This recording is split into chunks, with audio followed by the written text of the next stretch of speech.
certifying badasses one podcast at a time, teaching you to love Monday. Check your baggage at licensed-to-be-badass.com and hop on the bus to Badassville. Turn up your energy with Mustang Monday. Here once again in the driver's seat is Kelly Orchard. Hey everybody, Kelly Orchard here, back in the driver's seat for Mustang Monday. The first one I've been able to record for quite a while because the Mustang's been sitting in the garage with a dead battery. I tell you that on the podcast, but you're going to have to go check this out. But I am here with Tracy Steffen. She's a new friend and a recently certified badass. Now, it's just like we literally just met in this parking lot. We're recording this Mustang Monday in the parking lot of Michelle's place because this is where I have my practice and I do all my badass stuff. In fact, the badass certification class was here. But it was in November, and Michelle's place had their 20-year anniversary gala, and it was a big tent in this parking lot. Yeah. And I go to my assigned table, and this woman, she goes, "You're the badass lady with the Mustang." Right. And I'm like, well, yes, I am. Nice to meet you. And so that's how we met. Exactly. And we enjoyed having dinner together and being at the gala together and getting acquainted. And then you were gracious enough to say, well, I want to be a certified badass. I did. So you came to my class. It was so amazing. Your class was so amazing. Everybody should take it. And then everybody and their groups of work people or friends, they should take it. Yeah, it's thank amazing. you. Yes. It is fun. It's turned out to be a really great team building event, but friendship building thing, and men are discovering that, hey, it's not so bad to go to one of those things because it's about music and positive stuff that's going on in your life, and just kind of reinforcing the positivity and getting you to flip that format on fear and negativity. Absolutely. But you also love to dance. I do love to dance. I've always loved to dance. Yes. Yeah. When I was younger, my brothers and my parents actually taught us to dance, and we would go teach dancing, and my brothers would sneak me into bars because that's where their clients were, and so we would just dance, and I love it. So what kind of dancing? I mean, was it? Well, in those days it was the swing, or it was actually 70s disco. Okay. So that was my favorite. Well, my dear, I want to put together a little badass dance class. Maybe we could collaborate. That would be fun. I used to teach dancing. So did I. I've always been a dance teacher, coach, and everything else. That from your class. Oh my gosh, we are going to. We're going to have to do something. We're going to do it. Okay. So now listen. Okay, so Tracy founded an organization here in. Explain, because I didn't really found it. Okay. Actually, there are over 650 chapters. Okay, so let's talk about what this is. So I'm just going to learn about 100 Women Who Care. Right, and this local chapter was started in 2016 by 13 ladies. So they got together and they started this chapter, and I'll never forget the very first meeting I went to. Walked into the barrel room of a winery, and there were over 100 high-powered, giving women. And I still get chills when I talk about it because it was such an amazing evening. So basically what we do is we get together 4 times a year. We hear from 3 charities, and then we all vote, and then the winning recipient, we all write our checks for $100. So it's called collective giving. We're able to give a larger amount collectively to charities in our local inland empire. And so it's been so amazing. But what happened was we were hosted for a few years. So we were giving every quarter $10,000, $11,000. But then the venues needed to change. I think they weren't finding people to host. And so it was getting harder and harder to get our group someplace. And so then finally it went from a Wednesday night to a Sunday, which I think is a lot of people's family evening. And so we dwindled down to 29 members. And so the ladies, the original 13, decided that they were going to close the doors. So when they sent that letter out, I called my friend Kathy, who initially invited me, and I said, Kathy, this is my heart. I want to keep doing this. May I take it over? And she talked to the ladies, and they said, well, go ahead. Some stayed, but none of them in the capacity that they were doing. They just had moved on to other things.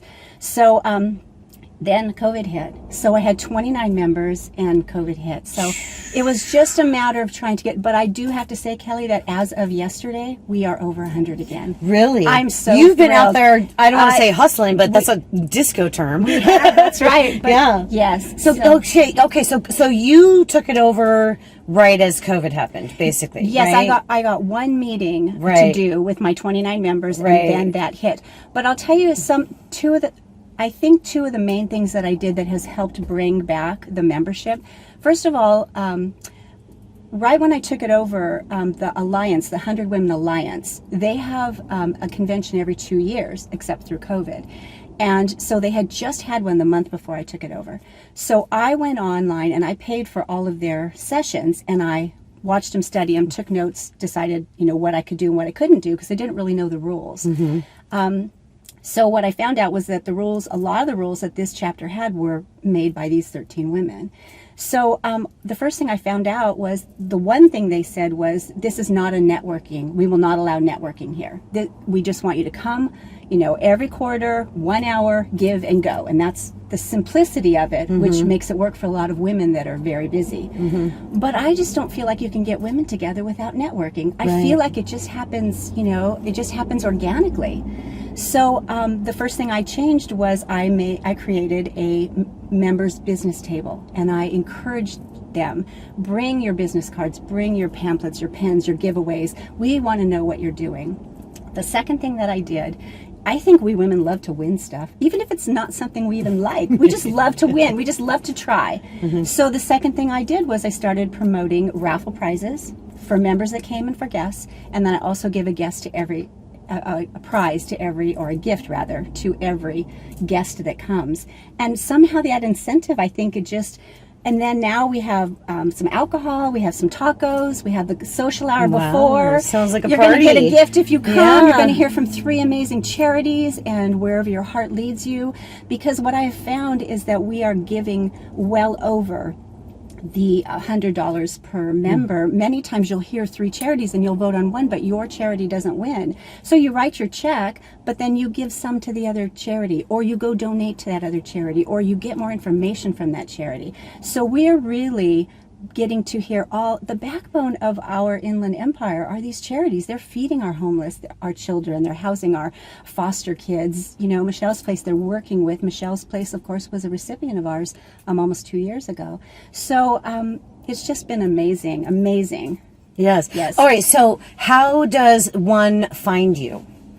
So Besides Mustang Monday now, obviously. See, and that's been the hardest part. So Getting the word out. I've been doing mixers. So I do the business mixers. I visit them. I wear my shirt. So I attract attention. People ask. Then we've done a few health fairs here in the Valley. Just before COVID hit, I had 50 tickets bought at the Storm Stadium, and it was the year of 100 women voting. They were celebrating it. So a lady saw me in my T-shirt, and she said, 100 years, we're celebrating 100 years of women voting. You need to come. So I bought all and then of course it never happened. So that was, we were going to get on the Megatron, we were going to get like a 30-second thing, and just, so I'm trying to get some of those other ways to get the word out there. I think it's mostly women telling women. You know, like you may tell somebody who says, I love Michelle's Place, but I really want to help in other ways. And you say, go see the 100 women, because they're dealing with so many charities, you're going to find your niche. Right. So, well, what part of my practice is always, encouraging my clients to get involved in something, because get back makes you feel good. So much. I mean, it's not only are you doing good for other people, but it's actually so good for you. It's where you find your happiness. It really is. And I went and saw my dad, who is 90, going to be 92 in February. And I was telling him that we were going to go feed the homeless at Swag in Elsinore. We're committed to doing that once a month. And then the night before, I had taken my granddaughter to the Millvet packing party, and she was able to draw pictures and help us pack for the veterans. And he got a tear in his eye, and he said, Tracy, I love to hear that you're still giving. And I said, Dad, you taught me that. There really, truly is more happiness in giving than there is in receiving. And he just cried, just to know that I was still carrying on what he taught me. So it's true. You do feel better. And I think it's wonderful that you include that in your practice, because I think as well as anybody that we just feel so much better. It gives us a reason to get out of bed. It gives us a purpose. Well, you've come to my badass class, so you know what my background is. So my background is community involvement. That was my first job. You know, community affairs. Even when you didn't want it to be. Even when I didn't want it to be. It was like, that was my afternoon, that was my after school chore. Yes. You know, but what I learned from that through leadership and being involved in businesses, you know, even from a very young age, is that whatever struggles you start finding you're having, or whatever problems you have in your daily life, whether it's with work or your relationships or you got a financial issue, if you have a community, a network of people, you know where to go for help, you know?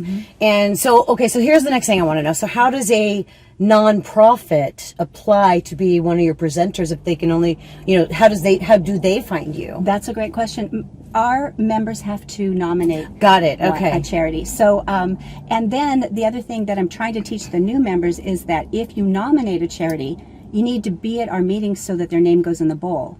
And then you need to be at the meeting when they present. Because initially when this chapter opened, members weren't allowed, or members had to do the speaking. So if I nominated your charity, I had to speak.